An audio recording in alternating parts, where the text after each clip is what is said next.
Mommy, you could take your cupcake in there. Go. Hurry. A normal day for Freddie and Amanda Noriega consists of full-time jobs, both at home and away from home. Working parents is something most of us see in our life. A new study released by the Pew Research Institute tells us how this once taboo model is now what we see in most families and how they find a balance. Since 1970, the percent of two working parents jumped 15%, although the number can be misleading. Joanna Thinnell, who is studying public policy and management at USC, breaks down the importance of what can seem like a small number. No, that definitely sounds like a large increase. So 31 is, 15 is, that's a big difference. That's half, 15 percentage points of 30%, so that means that it would have increased by like 50%, which is a lot.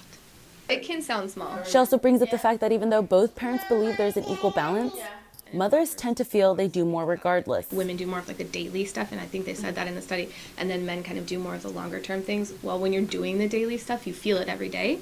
And so I think that it's more natural to kind of feel like you're doing more, even, maybe you are, maybe you're not. Mommy, you could take your cupcake in there. Go. And Amanda says she can definitely testify to this. Yeah. I think we do equally around the house for our family, but I think that I do more for the girls specifically, just because the girls just gravitate towards me more. I can meet more of their needs, and that's the way it is. They're not daddy's girls yet.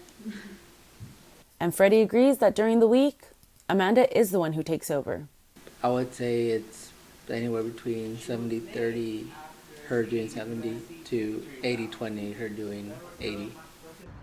Freddie and Amanda also have their grandma to thank. She takes care of the girls while they're off at work. But in the house behind me, we have a different situation, where mom goes to work while dad stays home to take care of Sebastian. There you go, bud. Look it. You're dancing on camera. After childcare plans fell through, Alex Pedraza and Jeremy Resendez both decided together that the best thing for their family was if Alex continued working while Jeremy stayed at home to watch Sebastian, something they say works out for the best for them. We just put everything together, all the figures together, and then just came to the consensus that childcare is expensive. And we were just like, listen, I'd pretty much just be working the majority of my check towards childcare. Pretty much. So we both just kind of said, you know what, just raise them, and so that's what I'm doing now, raising our son. And for the day-to-day stuff, they see things pretty evenly. Do you like your puppy? And so, like tonight, I was waking up from my nap when he got home, and we ended up cooking dinner together, and then I washed the dishes when we were done. There's some laundry in the dryer right now, so it's pretty split. We both play with him a lot. As you could imagine, stay-at-home dads are pretty rare. It's quite rare. It's more common than it was, say at the beginning of this study. It was probably almost non-existent, but it's pretty uncommon. The number is pretty small, with only 6% of families having this dynamic.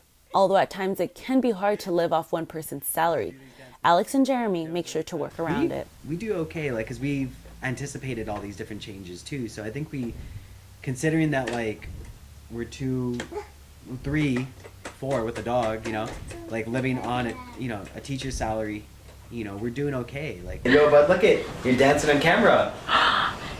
Dance. But no one asked you to dance. Eliana Velasco, Annenberg Media, Los Angeles.